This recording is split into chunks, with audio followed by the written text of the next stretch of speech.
7:05, terrible historia, Felipe, gracias. Antes de saludar a la presidenta de ASEMI, Ana María Vesga, Julián Ríos está a esta hora con el superintendente de salud haciendo recorrido por dispensarios, verificando si hay o no escasez de medicamentos. Buenos días, mire, es una visita sorpresa aquí a un dispensario en la localidad de Suba por parte directamente del superintendente de salud. Doctor Leal, ¿qué han encontrado ustedes? ¿Hay escasez de desabastecimiento? ¿Cuál es la conclusión, por ejemplo, en esta visita? Lo primero que hemos encontrado es que no hay respeto por los pacientes, no hay respeto por los usuarios, los ponen a madrugar a altas horas de la mañana para poder empezar a abrir puertas y entregar fichos a las 6 de la mañana. Quedan muchos medicamentos pendientes y lo que hemos encontrado es que en las bodegas hay algunos de esos medicamentos pendientes que no se están entregando de manera completa y oportuna a las personas, que no hay un sistema que permita verificar en tiempo real si hay o no hay esos medicamentos, y es muy difícil establecer si hay un desabastecimiento o no, al menos dentro del dispensario, porque aquí tampoco hay cómo demostrar que hay un desabastecimiento por parte de algún laboratorio con los que tengan contratados, porque no cuentan con temas mínimos como las cartas de desabastecimiento.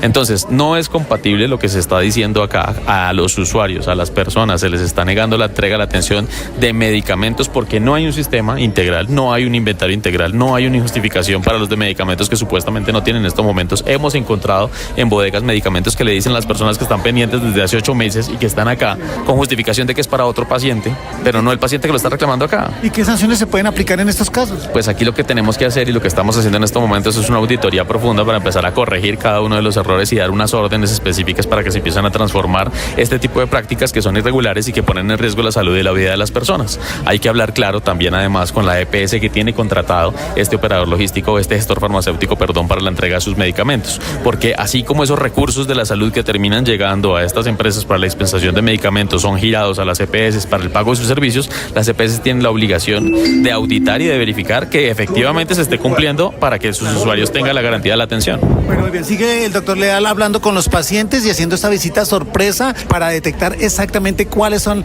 los problemas, Ricardo, que se están presentando, si hay escasez de desabastecimiento o qué es lo que sucede en estos centros de atención donde se entregan medicamentos y donde muchas personas tienen que salir con las manos vacías. En medio de todo, por supuesto que hay que garantizar el abastecimiento de medicamentos y de otro tipo de dispositivos médicos, Julián, pero hay que conocer cuál es la causa para que se estén presentando esas dificultades, entre otras cosas, si están al día los pagos que deben hacer las EPS, si está al día el gobierno con las EPS intervenidas, en medio de lo que ha significado una alerta muy grande desde las EPS del régimen contributivo frente a lo que puede significar el ejercicio financiero, el ejercicio durante este año 2024, que podría ser el peor año de la historia, según dicen, para el sistema de salud de Colombia, y a pocas horas de que el gobierno radique un nuevo proyecto de reforma a la salud, el 2.0, en el Congreso de Colombia.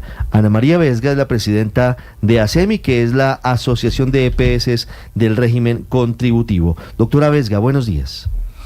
Ricardo, buenos días para usted y todos los oyentes. Sé que suena un poco catastrofista lo que usted dice, señalar que este podría ser, lo que dice ASEMI, que este podría ser el peor año para la historia del sector de la salud, pero quisiéramos entender cuáles son las cifras y por qué ustedes hoy están lanzando esta advertencia. Bueno, Ricardo, tenemos en este momento una preocupación concreta alrededor de el giro de esos recursos que se conocen como presupuestos máximos, que ya todos sabemos que son los que se destinan al pago de especialmente medicamentos que no están incluidos en la UPC, en el plan de beneficios. Desde el mes de junio las EPS no reciben esos recursos, estamos hablando de un giro mensual para todas aproximadamente de 300.000 millones de pesos, que no se recibió en el mes de julio, que no se recibió en el mes de agosto, y bueno, pues ya estamos a puertas del mes de septiembre y no hay noticia. Pero lo grave en esto es que conocimos esta semana una respuesta que le da el Ministerio de Hacienda a un congresista donde le dice que esos recursos, pues dado el bajo recaudo fiscal, no están disponibles en este momento y que eventualmente podrían ser presupuestados a final del año. ¿Eso qué puede causar en el corto plazo, doctora Vesga, al sistema de salud? Eso significa específicamente que el sistema tiene cerca de 2 billones de pesos menos para cubrir el pago de medicamentos, y estos medicamentos, hay que recordarle a la audiencia, son estos recursos son para medicamentos especialmente de pacientes de alto costo. Entonces, eso sumado al hecho de que hemos insistido desde el año anterior, cuando se estaba cerrando el ejercicio de cálculo de la UPC, que iba a ser insuficiente. Y hoy los números de las EPS nos están indicando que a junio las siniestralidades pues están desbordadas. Por eso decimos, es el peor año porque nunca habíamos visto siniestralidades del 110, 111, 112%. Es decir, el sistema está consumiendo un 10, 11, 12% más de lo que está alcanzando por UPC. Entonces, si sumamos la insuficiencia de esa UPC con el no recibir oportunamente los recursos de presupuestos máximos, el sistema puede cerrar con un faltante de 5 billones de pesos, que es la cuenta que hemos hecho, y no es una cuenta escandalosa, ni es una cuenta para asustar, ni para generar terrorismo, son los números del consumo hoy del sistema en Colombia. Son unos números que generan una alerta muy grande, doctora Vesga. Con ese faltante, ¿cómo podría terminar la atención en salud en el mes de diciembre de este año, teniendo en cuenta todo esto que usted nos está contando?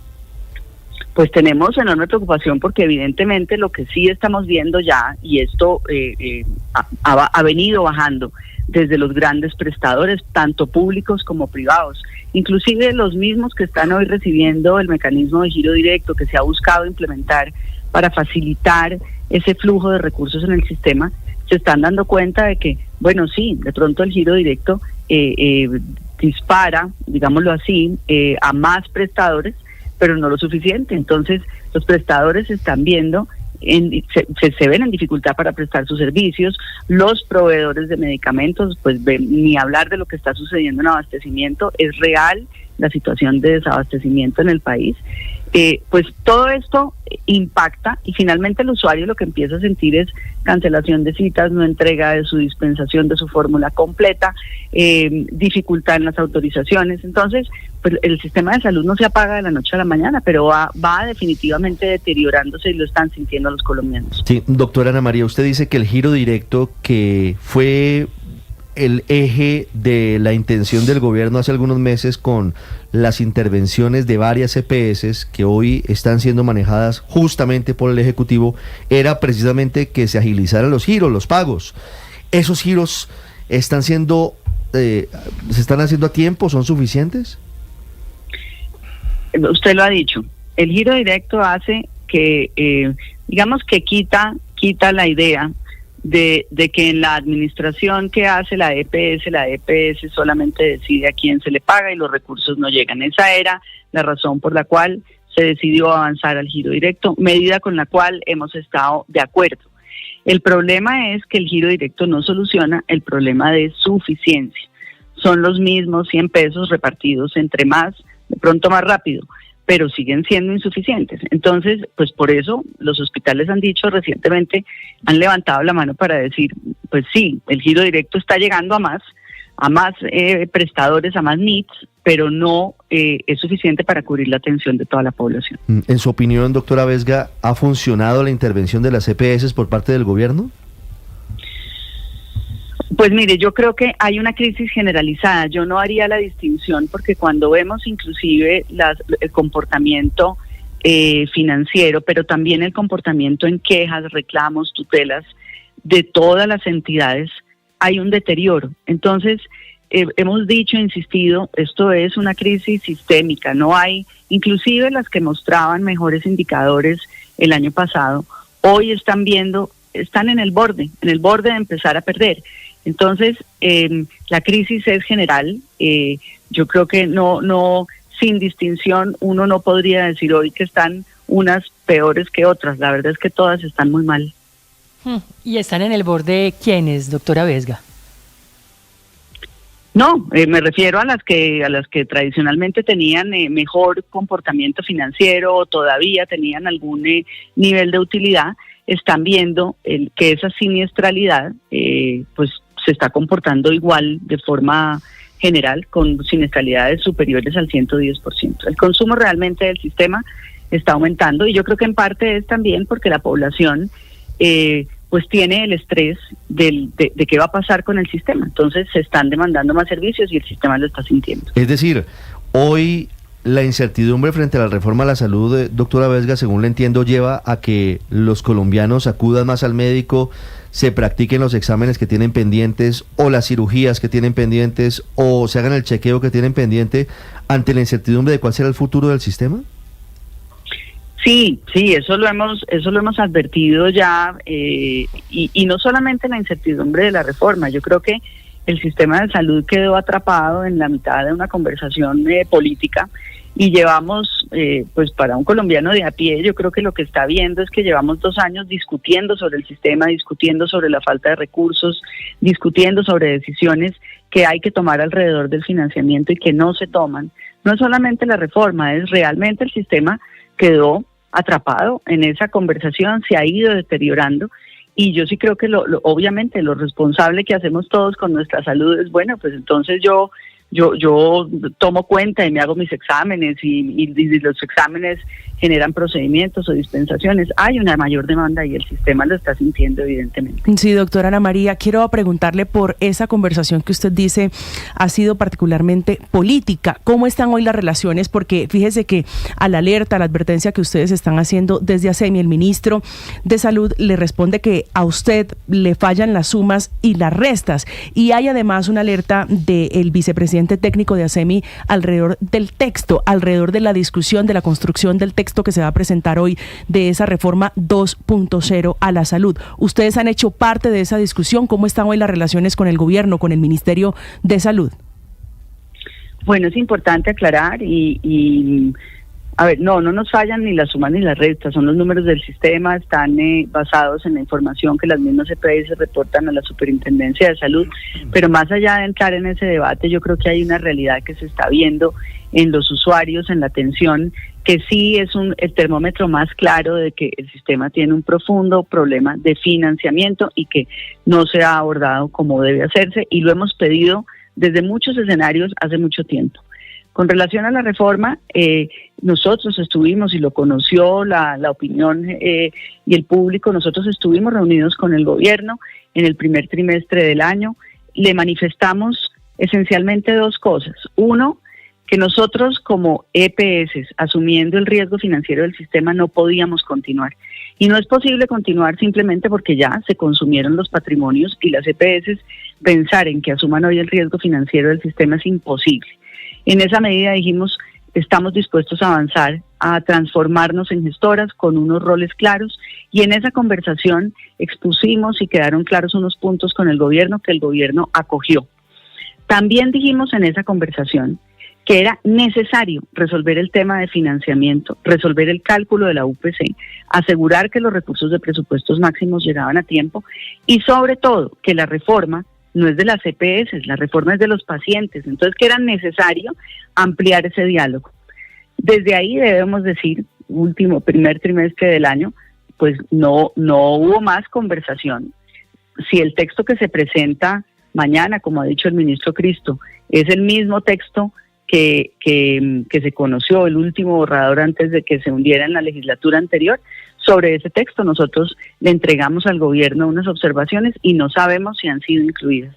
Hemos tenido conversación con el ministro Cristo, hemos tenido oportunidad de expresarle que vamos a honrar los aspectos en los cuales estuvimos de acuerdo con el gobierno, pero que también los temas en los que no, pues sobre esos vamos a presentar las observaciones como corresponde, porque pues ese es un debate democrático. Pero doctora Ana María, ¿ustedes no han tenido la posibilidad de reunirse recientemente con el gobierno para trabajar sobre el texto que supuestamente se va a radicar bajo consenso con diferentes actores? Digo, no solo las EPS, pacientes y otros dispensadores de medicamentos y otros actores del sistema. Categóricamente le digo que no. La última reunión que tuvimos fue en el primer trimestre, que fue la que ustedes conocieron. Claro. Y insisto, seremos respetuosos de los acuerdos, de los aspectos que ahí se trabajaron, pero hay muchos aspectos en la reforma, particularmente en lo que refiere al riesgo financiero del sistema, a los roles de la ADRES, a la falta de claridad de funciones entre los agentes que todavía siguen siendo confusos. Sobre eso no ha habido conversaciones posteriores. Doctora Ana María, una última pregunta. El superintendente de salud, Luis Carlos Leal, ha venido haciendo una serie de visitas a los dispensarios de medicamentos, y la teoría del gobierno es que algunos, como Audifarma, están escondiendo medicamentos y dispositivos médicos y no se los están entregando a la gente. ¿Eso está pasando? Pues mire, no me cuesta trabajo creerlo. Yo creo que si a alguien le interesa, mire, realmente la situación con los usuarios es muy crítica. Los medicamentos, claro que hay un problema de abastecimiento, como lo hemos mencionado. Yo no sé en el caso particular de las visitas que está haciendo el superintendente y los hallazgos, pues hay particularidades que tanto el gestor farmacéutico como la EPS tendrán que aclarar, pero cuesta creer que esa sea una decisión deliberada de no entregar un medicamento. Esa no es la razón de ser de ninguna de esas dos entidades y bueno, pues tendrán que aclararlo directamente tanto el gestor como la EPS. Las 7 de la mañana, 20 minutos, es la presidenta de ASEMI, las EPS del régimen contributivo, Ana María Vesga, con nosotros en Mañanas Blue. Doctora Vesga, muchas gracias. A usted, Ricardo.